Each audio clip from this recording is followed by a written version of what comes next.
అందరికీ నమస్తే అండి. ముందుగా నా వీడియో చూసే వారందరికీ నా ధన్యవాదములు.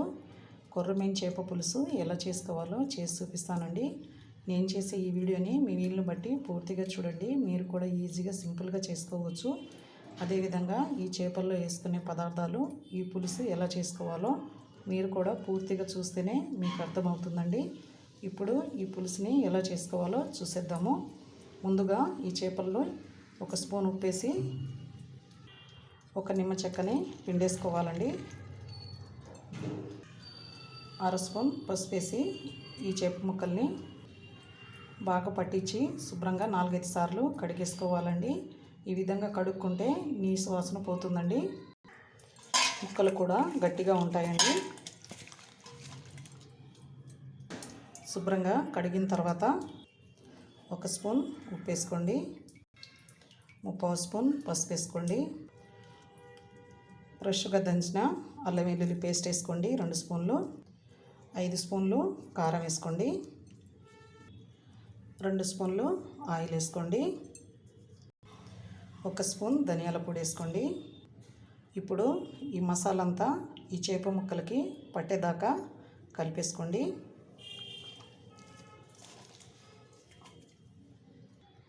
ఈ విధంగా మసాలా పట్టించి పక్కన పెట్టేసుకోండి. మూత పెట్టి ఒక 10 నిమిషాలు. ఇప్పుడు స్టవ్ వెలిగించి మసాలా దినుసుల్ని వేయించుకుందామండి. చెక్క లవంగాలు వేగిన తర్వాత 1.5 స్పూన్ ధనియాలు వేసుకోండి,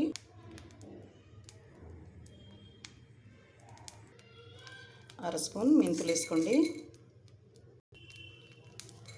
1 స్పూన్ వామ, 1 స్పూన్ జీలకర్ర వేసి స్టవ్ బంద్ చేసుకోండి. దినుసులు కాస్త చల్లారిన తర్వాత మెత్తగా మిక్స్ పట్టుకోండి. స్టవ్ వెలిగించి కళాయి పెట్టి తగినంత ఆయిల్ వేసుకోండి.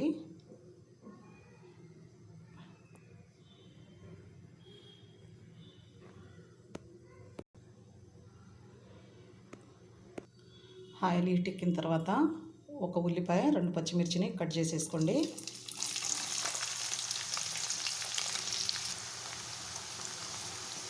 ఒక స్పూన్ ఉప్పు వేసుకోండి.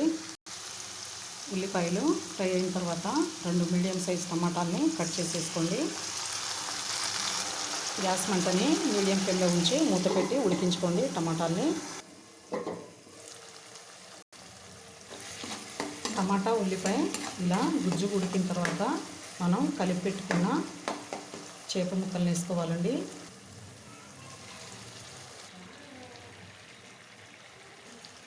చేప ముక్కలు వేసిన తర్వాత మెల్లిగా కలిపెట్టుకోండి.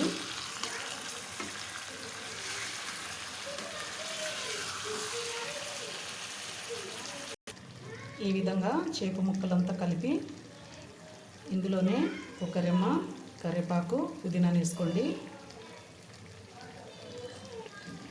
మనం వేసుకునే మసాలా కొర్రమీను చేప ఫ్రెష్గా ఉండాలండి. ఉంటేనే ఈ చేప పులుసు రుచిగా ఉంటుందండి.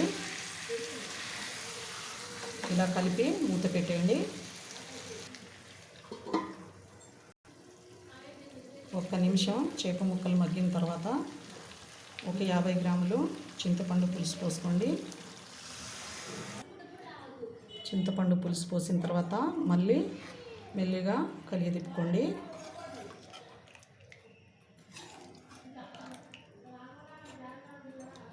చేప ముక్కలు మునిగేంత వాటర్ పోసుకోండి.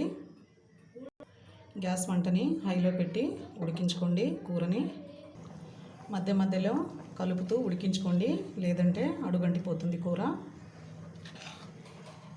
ఫ్రెష్ చేపలండి ఇవి. కొర్రమీను చేప మన ఆరోగ్యానికి చాలా మంచిదండి.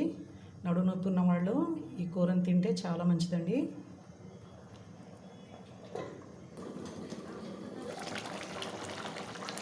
ఒక స్పూన్ ఉప్పు వేసుకోండి. ఇందాక మనం వేసుకున్న ఉప్పు సరిపోలేదండి, ఇంకా అయిపోలేదండి కూర, ఇంకా ఉంది. కూర సగం ఉడికిన తర్వాత కొత్తిమీర వేసుకోండి. కొత్తిమీర కూడా కాస్త ఉడకాలి.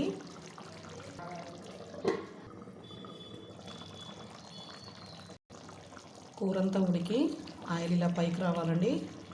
వచ్చిన తర్వాత మనం మిక్స్ పట్టుకున్న మసాలా పౌడర్ని వేసుకోవాలి. మనం చేప ముక్కల పై నుంచి ముక్కలు మునిగేంత పులుసు పోసుకున్నాం కదా, పులుసు అంతా వినికి ముక్కలు ఇలా పైన కనిపించాలండి. ఇప్పుడు ఇందులో మసాలా పొడిని వేసుకుందాము.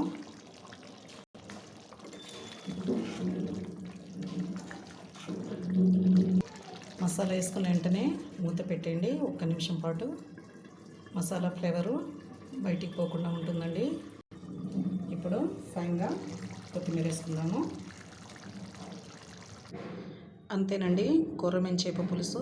ఈ పులుసు మీకు నచ్చినట్లయితే ఒక లైక్ చేసి మీ ఫ్రెండ్స్కి షేర్ చేయండి. అలాగే నా ఛానల్ని సబ్స్క్రైబ్ చేసుకోండి. మీరు చేసే లైక్, షేర్, సబ్స్క్రైబ్ నాకు చాలా సపోర్ట్ అండి. నేనైతే ఈ విధంగా చేశాను, మీరు ఎలా చేసుకుంటారో నాకు తప్పకుండా కామెంట్ చేయండి. నేను చేసిన విధంగా మీరు చేసుకోండి, మీకు కూడా చాలా బాగా నచ్చుతుంది. ఈ కొర్రమీను చేప పులుసుకి నేను వేసుకున్న పదార్థాలన్నీ కరెక్ట్గా సరిపోయాయండి. మీరు కూడా నేను చేసినట్టుగా చేసుకోండి, మీకు కూడా చాలా బాగా నచ్చుతుంది. 4-5 రోజుల దాకా ఈ కూర అస్సలు పాడవదండి. కూర ఉన్న కొద్దీ రుచిగా ఉంటుందండి. ఇలా చేసుకొని ఈ కూర కాస్త చల్లారిన తర్వాత జొన్న రొట్టె వేడివేడి రైస్తో తినండి, చాలా రుచిగా ఉంటుంది. ఒక్కసారి మీరు ట్రై చేయండి. ఉంటానండి, నమస్తే.